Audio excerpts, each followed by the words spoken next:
Well, first of all, the author to me is my brother. All right. So the first article that I kind of loved was the one on page 149. Coronavirus: How a Nigerian Saved Me in Berlin, Germany. So I loved that one. America is not 60 years old. America is not 65 years old. America is 500 years old. And they sit at the cusp of still unsolved hurt. You win the lottery, and that's a big pot of money. That is nothing compared to what it means to have won the lottery that God gave us in gifting us with a mother like Henrietta, Temi, Lola, Yesufu. I agree with all 99% of everything he wrote here. I think because we share the same values, and that all of the Igbos are in support of this madness going on. But that's not the case. Good day, everyone. Thank you for joining us, and this is a great pleasure having you all here. I'm your host, Oluwashogo Faloye is my name. I like calling it in full, Oluwashogo, because it's true, Oluwashogo. That is why we have a book here called Humanity. And why is Oluwashogo? Because it's centered on the consciousness that there is God somewhere who reigns over everything, and he does what he pleases. And in his own will, he pleases him today for us to review a book, a big book for that matter, on humanity. The title actually carries the whole entire race of humanity by saying we can do better, we can do more, if we acknowledge that we are subject to objective reality, and then we follow the tenets of the scriptures that do unto others what you would want them to do unto you. So that little exchange can go a whole while, a whole lot of generations. If we can acknowledge that whatever I want people to do to me, let me do to them. Maybe we won't have the First World War, the Second World War, maybe we won't have any civil war, maybe there won't be any Cold War for that matter. But here we are. The Yesufu documented 101 articles that depict the reality of humanity, and we are here to engage ourselves. So we have two beautiful reviewers. They're also very passionate. We have two people. We have a young lady called NK. She's the only NK I know in the world. Maobi. Okay, she's reaching us. She's reaching us from Rivers State, Port Harcourt, and I met her when I traveled to Port Harcourt the last time. And I told her, I said, send me your bios. I want to introduce you properly. And NK said that she's married to a husband and she has 3 children. Okay, so that's all she wants me to say about her. But I think I'll probably say more. She's married to a gentleman, and a fine gentleman called Ken Maobi, in a church called Crystal Vine in Port Harcourt. And he's a fine gentleman, very hardworking Nigerian, and a very good friend. He follows my work on social media. She also does, and when I was around, they were very happy to have me in their home. And not too many people invite me to eat at their home because they don't even agree with what I stand for. So I went to their home, I ate, and it shows they are very good people. Thank you very much, NK, for being here, for supporting my work, for buying my book, and for being part. Okay. The second person that I have here, I'm sure she's still going to speak. Okay, you want to say something? Sorry. I just want to say thank you. Thank you for inviting me. So here's the book. Thank you. The second person that I have here is I call her my baby sister, to remind her all the time that she came some good 9 years after I've been on the face of this earth. Okay, Adewumi Yesufu, that's what I know her as, but she uses Marian in the US. She lives in the United States of America. She's very, very supporting of my work. She's also here to listen. I'm going to introduce her properly. Marian Adewumi Yesufu is a Nigerian American comedian and playwright. Okay, she's a new member of the Town Street Theater, founder of Black Women in Comedy Festival. She actually is the founder, and they hold that program, I think, once or twice a year. an alumni of the CBS Diversity Showcase, a mouth writer at the Upright Citizen Brigade. She's a lover of narrative improv at Impro Theatre. As a doctoral student, she's presently pursuing her doctorate degree, doctoral student of education in social justice. She's using her research in theater as a space to create awareness between trauma and healing amongst Black women in the arts. Keep up with Adeumi at Marian Yesufu at marianyesufu.com. Okay, so she's my sister, and I had worked Yesufu, so you know, but we have a long story. The family story is she speaks American, I speak Nigerian. Okay, but we're speaking English. We have our great reviewers here. We are going to engage ourselves now. I hope I'm audible enough. Yes, I hear you clearly. Yes. Oh, great. So, Mrs. Marian Yesufu, let me start with you. We have you from United States of America, if I'm right. So, can you give us a background to, of course, this is a family matter. So, I'm here to listen to the family story. Who is the author to you, and how do you engage the work? Let me start with that. Well, first of all, the author to me is my brother. He is a brother. And when you define a brother, that is someone that is typically a leader, a protector, a educator, and outside of my father, my first love. He's someone that has always, in one way, shape, or form, has led with kindness and with clarity in his own truth. That is the author to me. So that's what I can say. Did you ask another question? Yeah. How did you engage the book? At least you read it. And what was the connection? Okay, so for me, he knows me, we know each other. We are Yesufus. We talk with a lot of passion, and we have our own strong suits. I am also someone that is very clear in my own beliefs, and I respect my brother so much. And so for me, I'm always coming from that point of view. I love the book. I love it with all of my heart. I also recognize that we are in a privileged space to have two parents that come from two religious schools. My father is Muslim, a proud Muslim, but also a proud scientist. And so the way he has always shared love and grace with us has been through that lens view. Science, and through his love of God, through his way. My mother, Christian, Catholic, Roman Catholic. So she shared her love to us of God through Catholicism. And I happen to be still a Catholic woman. So when I read this, these are the two spaces that are always dancing in my spirit. Good. I have 5 articles that I definitely go and I look at, and I have very passionate views about. The first one would probably be the one that I wrote sharply on page 299. And this one is why women should not be pastors. And I'm starting backwards because it's good to do the tough stuff first, Deji, because everything else is nothing but love. And so I start with the harsh one, just rip off the Band-Aid, because I wrote why women should not be pastors. And I bring this article to you with clear judgment, but also with questions for you, Deji, which is, you know that women are living in 2024 as you are living in 2024, sir.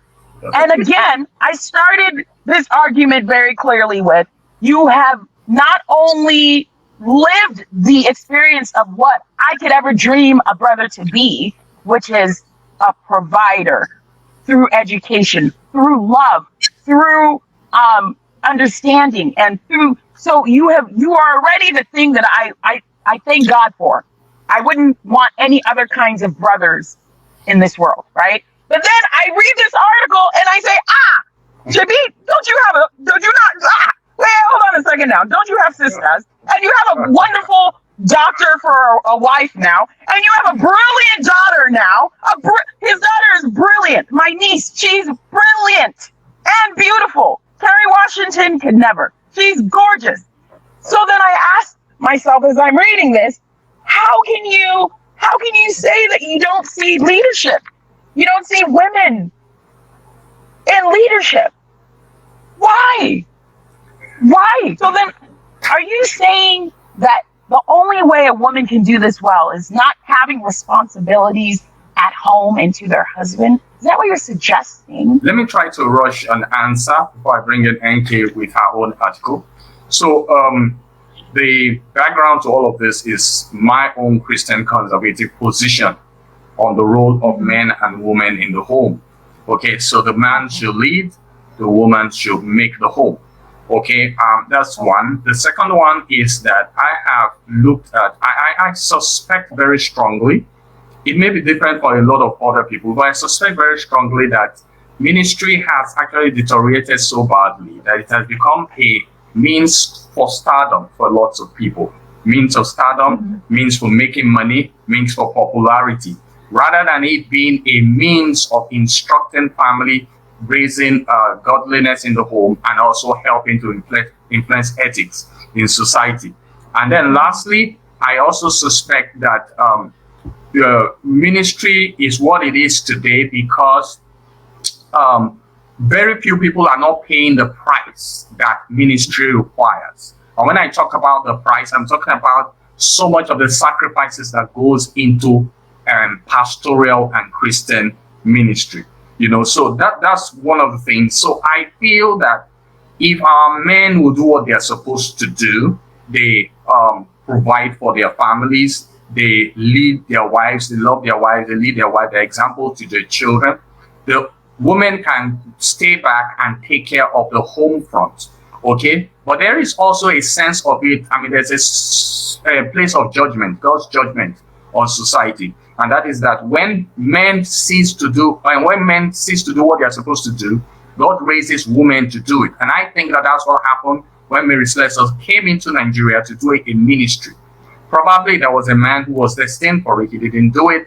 He raised a woman for it. And then when men and women don't do what they're supposed to do, God raises children to do it. Funny enough, when I was doing an introduction, I was doing the test running of this program at 2 p.m. I opened my book and I said, the first article I see, I'm going to read it. And it just turned out to be this article you're talking about. And then I said, one of them is my sister who is also a feminist, and she may come here to criticize me. And just turned out to be. So, Wumi, I'm going to ask that you just stay fire for a few moments. Let's ask for NK to share her views and then share one article we can talk about. You can still come back with a different, but maybe a less critical. Okay, deal. God bless you. God bless you. God bless you. Yes. Go ahead, Maobi. Over to you, Ma. All right. So my the first article that I kind of loved was the one on page 149. Coronavirus, how a Nigerian saved me in Berlin, Germany. So I loved that one, you know. As I read, I think it was even the first story I read because I opened the book like in the middle, you know, when I first got the book. I just opened and I think that was the first story, and I was like, okay, this one looks nice. And I started reading live and I was like, oh my God, what's going to happen to him, you know? And then God sent a help. And I'm like, oh wow! In fact, I wrote on the book. You know, I just wrote God's providence. You know how God made a way through a connection that you had, you know, long before your travel, and so He brought to light, you know, or you know, He made real, you know, how God answers us way before we get to where we need the help. And it was encouraging. It was encouraging, honestly.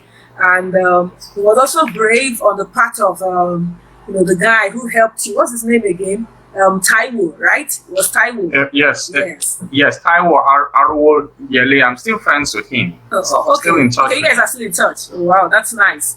You know. Yes. So I was like, yes. that's also great because, given the circumstances that the coronavirus thing, I don't know how many people would just because you guys haven't really been acquaintances for a while. Just like he reads your. Yes, yeah, but Maobi and Nkechi, what usually happens is that people who have read me for a long time, they know me. Okay.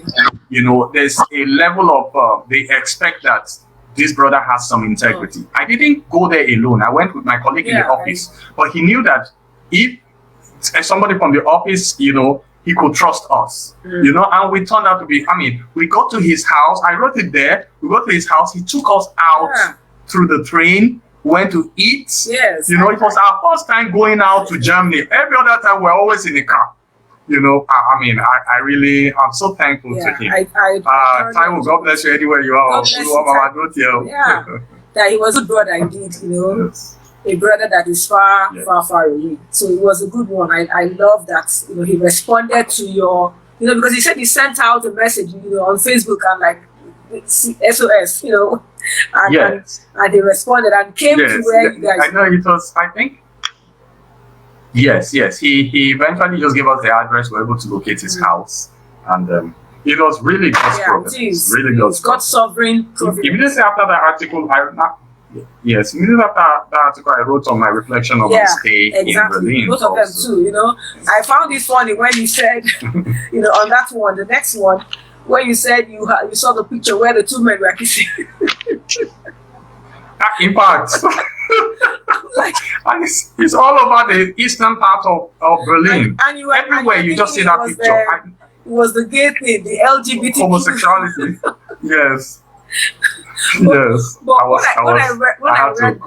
I read that before I got to the explanation, I was like, I didn't think it was. I was like, there's no way they would just blast all over the world, and it would mean that. So I was like, okay, thank God it wasn't at the end of the day. So those were the first. Yes. I enjoyed that story, and I had to go back, to remind myself of the stories because I had read the book a while ago, and I went back there. Yeah. Okay. So he said, "Oh, you go to Bosha." Thank you. I enjoyed the story. All right. Okay. So over to our moderator, Oluwasegun. I hope our network helps. Playing out tonight is actually a testament to the chronicles of what the Yesufu has put together. That Nigeria happens. And it doesn't look you in the face. It just happens and it just leave you hanging. And it's happening to me tonight. Nigeria is happening currently. And that will lead me to, because I would like to have your view on chapter 6 that is centered on Nigeria. Chapter 6. You've lived abroad all this while, and as a Nigerian who have a taste of a foreign land, what can you say this is a problem of Nigeria when it comes to productivity? Now look at what just happened. My network just keep messing around. I always feel like a nation's story is ever evolving, and that we should always have a certain kind of compassion for ourselves. America is not 60 years old. America is not 65 years old. America is 500 years old. And they sit at the cusp of still unsolved hurt that they've left upon a group of people that look like us, that are still asking and begging of their identity and why it was taken from them, and why they don't have their language, and why they don't know who they are, and why nobody is willing to acknowledge it. Yet we, as Nigerian, are how old? 60 what? How old is Nigeria? Nigeria is 1960 from now. Oh, okay. So we get to have compassion for ourselves, and we also get to find truth in what God has gifted our nation. I came to this country in 2022, was it, Deji? After not been there since I left the country at 6 years old. Do you know what I found? Nothing but beauty. And maybe that's because I know the problems of the westernized world far greater than I understand the problems of Nigeria. But all I saw left, right, and center beauty. It may be to see it when you are living it and when you are working it and when you are of service to it. So I am an outsider saying this. It may be hard to see it, but all I saw was beauty. And I remember asking my brothers, I said, hey, you all have this incredible talent. Let's do this. And a lot of things that I would feel a little hurt by, I haven't spoken about it too much, was the resistance to ideas. And so I had to realize that maybe this isn't them talking. Maybe this is a collective Nigerian youth talking. It's a trauma of not knowing how to solve something because perhaps that's been pushed down. So that is what chapter 6 to me is Deji writing history and also trying to meet history with possibilities of what we can do to save ourselves. That is what chapter 6 feels like to me when he's talking about our country and when he, references leaders and also when he juxtaposes it to countries like Brazil and the United States and Japan. I living here can fairly say that we have to give ourselves grace. We're not 500 years old. Our culture is over 1,000 years old, but the infrastructures that has been left behind post Britain colonialism is only 60 years old. What does a 60-year-old man look like versus someone that, what does that look like? Someone that is still trying to create legacy for themselves, someone that is still trying to, that is hurting with aching bones. So that's what I feel this chapter 6 is. All right, so NK, do you want to comment on chapter 6? Because during the launching, we actually found out that chapter 6 was quite central. And somebody even told me, said, write another book. Just write on chapter 6 alone. Do you want to comment on it or you have some other thoughts? That's Nigeria, right? Just like Marian said, she said we should give ourselves some grace, right? Yes. We are not as old as the economies or the civilizations that we want to be like or that we want to we're looking up to. Yeah, I think we do that in Nigeria actually. I think we give ourselves grace, because if you turn on the television from morning till night, it's analysis about Nigeria non-stop. You know what the problem is, we have the solution to the problem. Like, I'm like, we know what to do to fix this country. But why is it not working? So we understand where we are. Because only a man who doesn't know where he's coming from, wouldn't know where he's heading to. So we know where we're coming from. And we know where we should be going to. But, in between where we're coming from and where we're going to, that's what our problem lies, amongst us.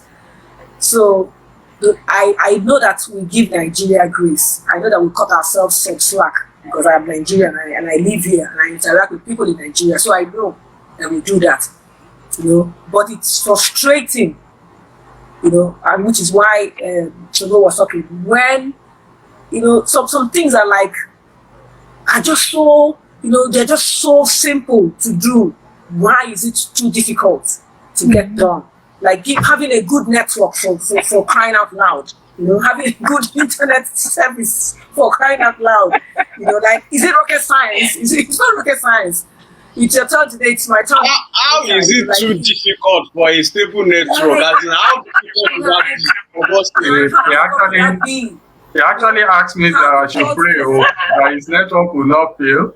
I almost answered it and said that in Marian's country, nobody prays for network failure. I pray for my network because it's one like serious problem when you want to do anything on the internet. You know the ridiculous thing now? I tried to subscribe to my mobile phone.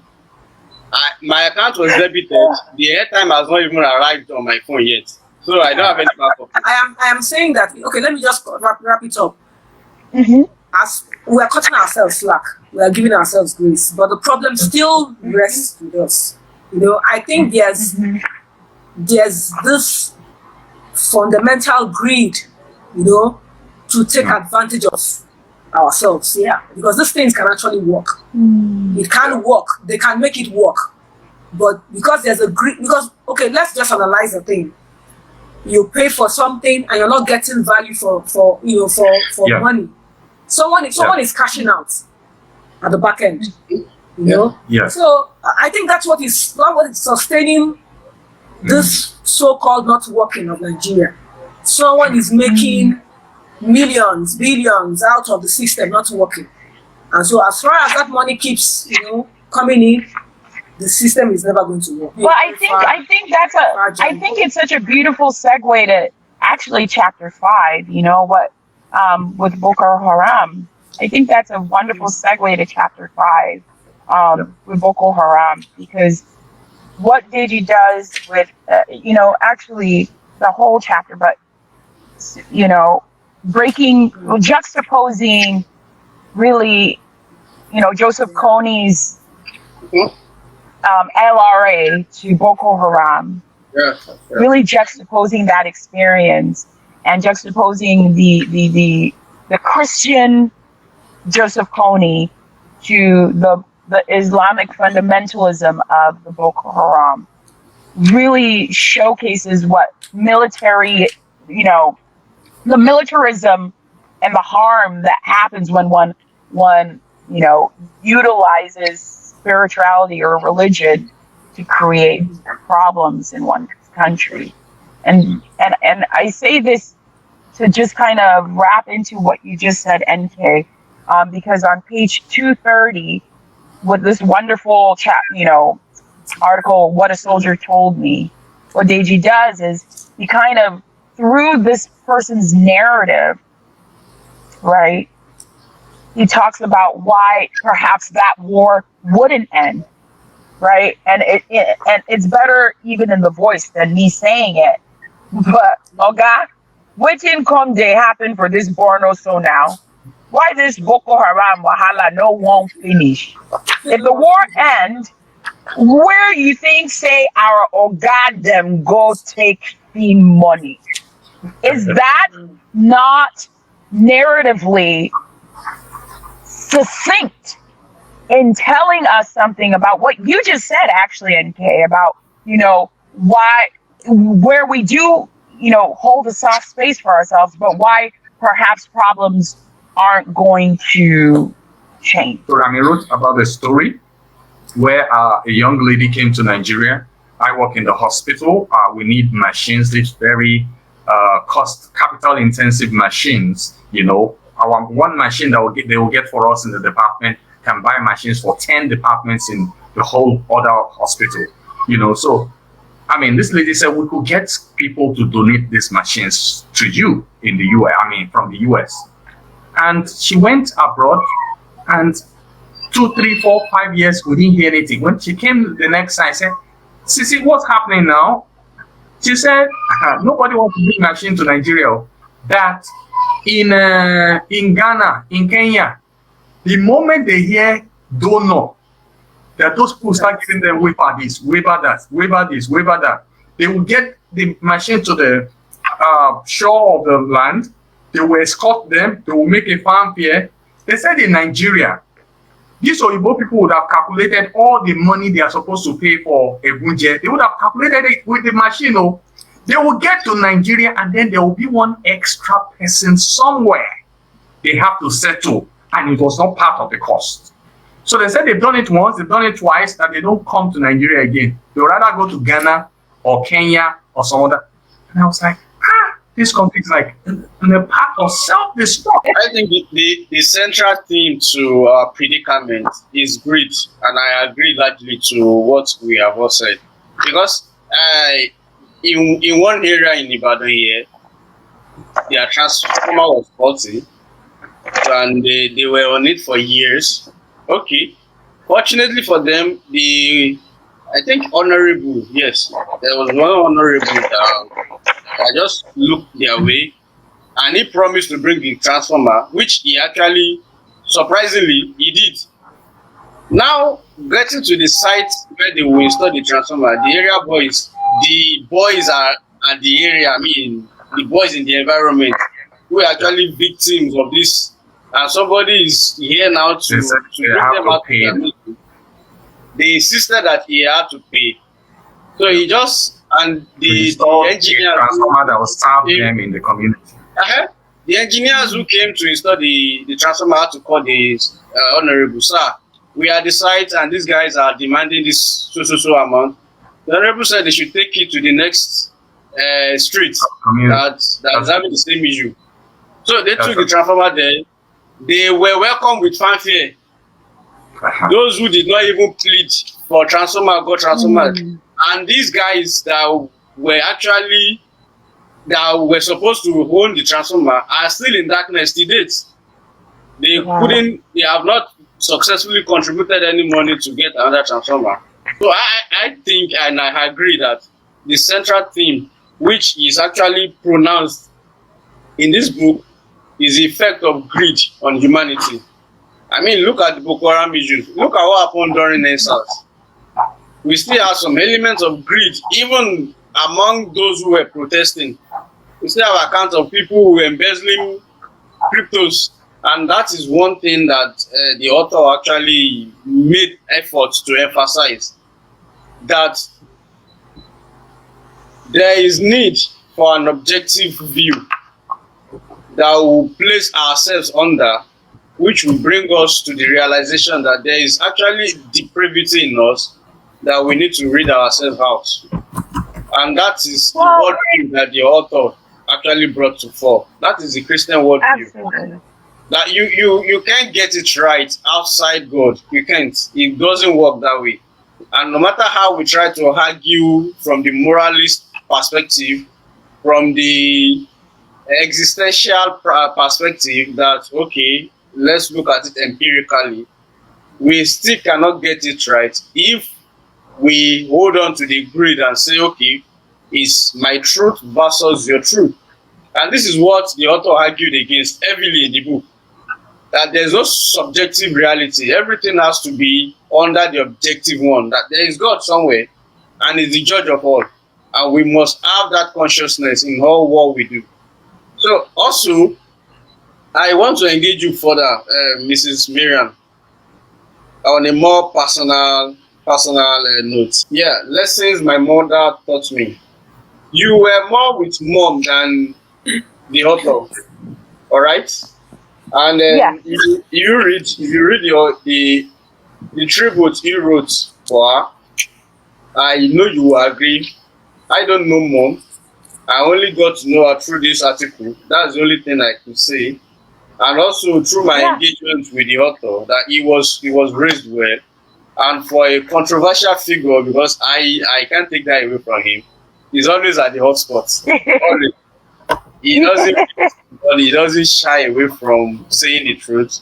He doesn't care how it hurts you, even though he will tell you I'm speaking the truth in love. Of course, he has to love you before he nail you to your error. So how will you correlate that to what you know mom to be? How will you We have the thing called lottery here in America. I think in other places too. So you give money to this pot of gold, and then you win the lottery. Okay, you win the lottery, and that's a big pot of money. That is nothing compared to what it means to have won the lottery that God gave us in gifting us with a mother like Henrietta, Temilola, Yesufu, and also a father like Disu Adeyemi Yesufu. And I say this fully because anything that happens, trials and tribulations, failures, sadness, deep hurt. Honestly, the deepest hurt, the traumas that I still deal with are really based off of losing her. I'm so angry with God all the time because I said, God, you gave me this woman for 20 years and then you took her away. Why? And then I was forced 18 years later, to have to figure out what it means to be a woman without this incredible human being who leads, who led her life with grace and compassion and love. And I find this not only in how my brothers continuously live and move with their lives, but with how I choose to move with my life, and with how her students and teachers live their lives now. I can't tell you how many people that I meet that mommy was their principal or teacher or Sunday school teacher that have given me grace and compassion because of the service she gave to them. I met someone who he was so happy to meet me because my name was Yesufu, because mommy was his Sunday school teacher. And when in his home, it wasn't safe for an hour with our mother in church, right? This woman would give him grace and see him for who he is, which is God's child. Translate that to 10 years later, me in my deepest hurt. I meet this person, and all they can do is give me love because of the love she gave them. That's not his mother now, and I'm jealous. I'm like, so my mom doesn't just do that for us now. I'm so, and I always pray to God, forgive me for feeling this way. Forgive me for feeling this way. Because clearly she didn't belong to me. She belonged to all of us, right? So what Deji writes is very true because she led that. And so all we can do as her children is try and be of service in the same way. And that's what Deji has done with humanity, right? That's what he's done, and that's what he's doing. That is emotional, if I might say. That's and it's serious. And I must say thank you for letting that out. Now let's as we are rounding up, let's go more deep. I want us now to critique the book. Which of the 101 articles you find more, how will I put it? I don't want to use repulsive, but that you don't agree with. That say no. You said one, and he has defended himself. That the article why women can't be a pastor. Well, if we are to follow the scriptures, I will also write something like that. Women shouldn't be a pastor. They have their own place, designed by God. But outside that, I wanted to say, okay, this 1, 2, 3 articles. No. I don't agree at all. Do you have any? It's hard to disagree. I think I definitely fully disagree with the women shouldn't be pastors or one. And I think he should write this with I think he should write a whole book on this one, because this one would be very, very interesting. I think in the woman's perspective in 2024, and perhaps write it with a woman in your church, because we are living a different way. It's a different experience, and to detach ourselves from that, and also it just there's something about it that it requires voices. So that one for sure. And then the other one for me that touches me personally is probably in the very beginning with when you're talking about another Andrew Abscond. That one definitely hits me, just because I came to this country and I didn't really have a choice. My parents were the ones that said, you must be here. And as a result, I received the backlash of being a Nigerian that is outside of Nigeria. And so that article hits me, but I think that Deji defends it so fairly that it's hard for me to not agree, because he comes to the end of that article with the statement that, if I'm also on the other side and I happen to leave, you understand. So it's really hard for me to disagree with the article, because he does such a fair job of having compassion for those of us who are in the diaspora, and then the Nigerians that are doing the work in the country itself. And I love it because he even says, those of us in the diaspora send a lot of money to Nigeria. We have to remind ourselves of that, And I think almost all these articles can be their own separate books, because just talking about what that experience is like, my goodness, we can fight for years about it, or we can have solutions for it, truly. Because what happens when I can see clearly that, hey, God has gifted Nigeria with sun. The reason why my phone died was not because of Wi-Fi or NEPA. It was because this instrument can't handle the heat. What kind of instruments do you guys have there in Nigeria that your phones are still alive now? I know it's hot over there. It's only like 68 degrees here, and we're so weak. So I'm saying something here, and I hope it's making sense, which is we have to find a way to figure out all the human resource gifts and the natural gifts that God has gifted us with over there, and utilize it to make maybe the modernity of life make sense. So, Mrs. Maobi, I wanted to critique this book. Okay. I can hear you clearly. Can you hear me? Yes, I can hear you now. Okay. I can't even see anything, but I hear you guys. Okay. I want you to critique this book. I wanted to point out some articles, maybe 3, if you have, that you don't agree with. That you might say, okay, no. Of all these are the ones the Yesufu didn't do it here. You know to do it here. So do you have any? Honestly, it's difficult. I agree with all 99% of everything he wrote here. I think because we share the same values. So, because I read them, the only things I have is like further questions. So what happened after this one? So, like more details. That's actually what, like Mr. Kusan. I'm kind of like, so have you, I have those questions written on the side, as side notes, like, yes, what happened? This is Mrs. Keku's son. I'm still looking for Mrs. Keku. So those are just the things that are, what happened, and then, but if it's disagree with anything, no, I agree with everything. Even the women not being pastors, I am in agreement, because that's what the Bible teaches, and that's where that's what I believe. So we have nothing. We haven't tied here. Thank God it's women versus women here. My sister is shaking her head. Yeah, I can see that. We just hang on there.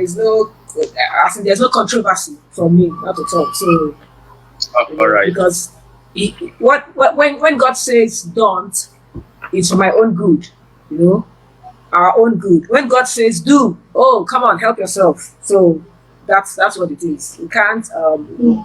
There's no. So I agree with everything, unless I haven't read any particular one quite well. But there is no article that I don't agree with. All I have is like wanting to have more information. And then also I must say this before we close. The story on Leah. Where you said the thing evoked tears. Same thing. I experienced the same thing, because I remember that when that story broke, I was praying for that girl. I was praying almost, after a while I kind of forgot about it, but I was praying almost every day for that girl, and it felt so sad that she's still out there, as if she's still alive. And but one thing is comforting, that our God has her, and He knows. God doesn't make any mistakes.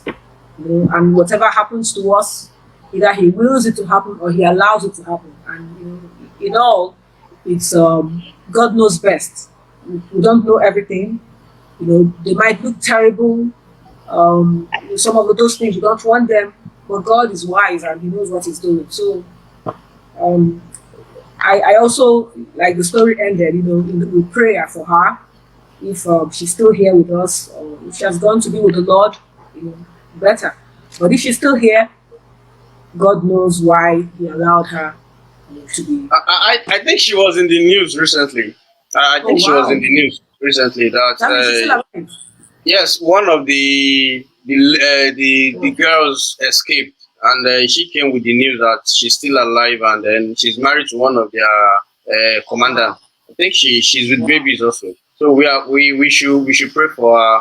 And one sad thing is they've enforced the religion on her, and then I think she broke along the way. Well, as you said, God has the full plan, and He knows what He's doing. He doesn't make Yeah. mistakes. So we are trusting that God is going to bring her back, even though the Mhm. government failed her, Nigeria failed her. Yeah, Yeah, exactly. Nigeria failed her, Exactly. and it wasn't a mistake. They failed her intentionally.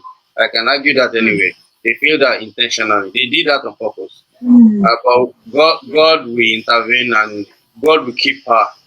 That the good work that He has built in her will sustain her to the end. She will survive it, and she will come back as a saint and as a glorious one indeed. So thank you, thank Yeah. you, thank you And very much. one thing we must also add, so that because it's also part of the things that I saw Deji talk about in the book, the mind view or the world view that God will always do us, do what we want. You know, sometimes things will not turn out the way we want. We want the Sure. best, Yes. especially as God's people. We want God to do us good, everything to be in our favor. But it's not going to be like that all the time. So perchance, perhaps Leah doesn't return, you know, the story doesn't turn out the way we have been asking God. It still doesn't change who God is. No, So it we must doesn't. say It that. doesn't change it. Yeah, As Christians, we understand that we receive good and we also receive bad. As bad as we don't want to hear that. That's the of truth. course.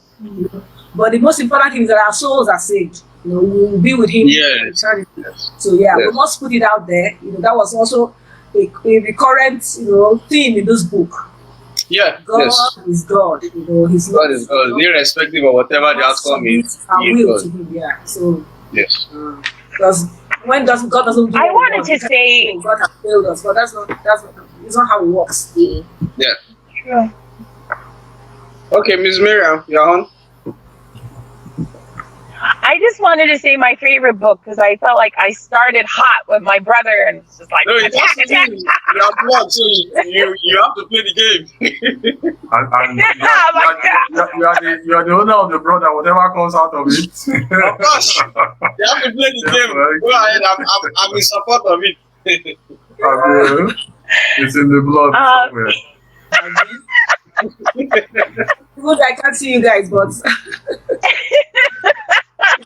my favorite, I think, is the ghost of Biafra still haunts Nigeria. I think there's oh something yeah, so yeah. um so Wow. thorough. It's so thorough. It's so thorough in terms of historical and also in terms of storytelling. I think that what I wrote on page 287, I wrote based off of what you said, AG, Nigeria and the country lacks the requisite leadership skills to temper this evil spirit that has refused to rest more than half a century after the nation of Biafra was subjugated.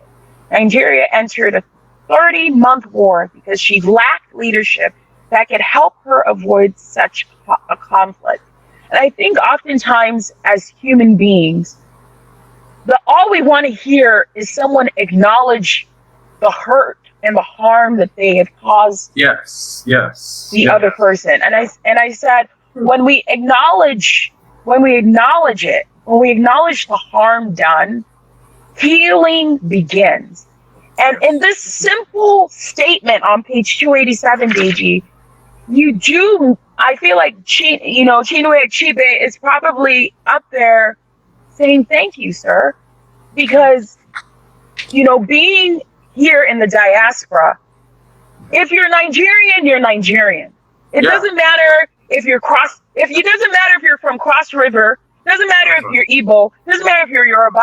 It doesn't matter if you're Hausa. We're just trying to connect. It doesn't matter if you're Yoruba. We're all trying to connect. And as soon as we hear our accent, we just hold on to each other. Yes. And so to hear the pain and the atrocities of what happens, Yep. and to not have, as a collective, someone say something, it hurts. If Yep. you're an Igbo person, it hurts. And so you, as a Yoruba man, willing to say this, you're in a privileged perspective, yet you use your privilege to say something that is acknowledging the subjugated's harm. This is so kind. And again, I think, like NK has said, it gets to, I think you wrote also Victor Banjo's Hello, story. can And anyone hear so me? Yes. everybody also, Yes, we can hear you. if you haven't, also read Victor Banjo, also written by this. Thank you. But like, Thank you, Wumi. Thank you. Sorry, Wumi, just go ahead. Finish your thoughts. my point of what I'm saying is that you have opened up so many spaces for us as a humanity, actually, your book title, as a people, to start healing and to start conversing, talking more. And so I just want to say thank you for that. Yeah, That's thank all. you. Incidentally, from her name, Maobi is Igbo. Okay, Shugo says he can't hear. Log out and log back I in. can hear you, but I can't see you guys. But I can hear you. Oh, really? Wow. So Maobi is Igbo, and I'm going to ask her to comment after. Nigerian service But provider. there's a book here that I'm doing a research. This is in Ronsi. I'm doing a research on Victor Banjo on the Nigerian Civil War, and I have to write a second edition to that book. I pray that the Lord will help me to do it. At some point, I was reading Ironsi, Sister Maobi. I was reading Ironsi, and I dropped the book and I started weeping. Oh. I'm telling Wow. you, I wept for maybe some 10 minutes because there's this deep injustice. I mean, look, if this thing had happened to the Yorubas too would have picked up arms against the Nigerian state. It's Yes. deep injustice. It's terrible. Killing people as if they are animals is terrible. So one of the things I hope I can write, maybe the Lord will help me, is look, there were two crises. First, there was a January 1966 crisis in which so-called Igbo officers, even though we learned later that there were northern officers amongst them, but they eventually took them out and ensured that a narrative went out that it was only an Igbo coup. There were Yoruba officers there. There was Adeleke, there was Ademoyega. They were there. Fajuyi was aware of that coup. It was a really nationalistic coup. In fact, the Northerners were even celebrating too. It wasn't until some 3-4 months later that another narrative came out, and it's so sad. Now you did a counter coup. 200 Igbo officers were killed in July 20. I mean, the way Ironsi was killed, I was weeping. This is how many years? I dropped the book, I was crying, seriously. And I said, look, whatever happens, I must write the story. Look, I must write the second edition of Victor Banjo. It's probably going to be a little different from the first, but I must write it. And then I'm writing it in such a way that I'm telling my daughter to look, maybe in another 100 years, you also have to write, because history only gets better with time. So we have an Igbo sister here. I suspect she might have something to say about it.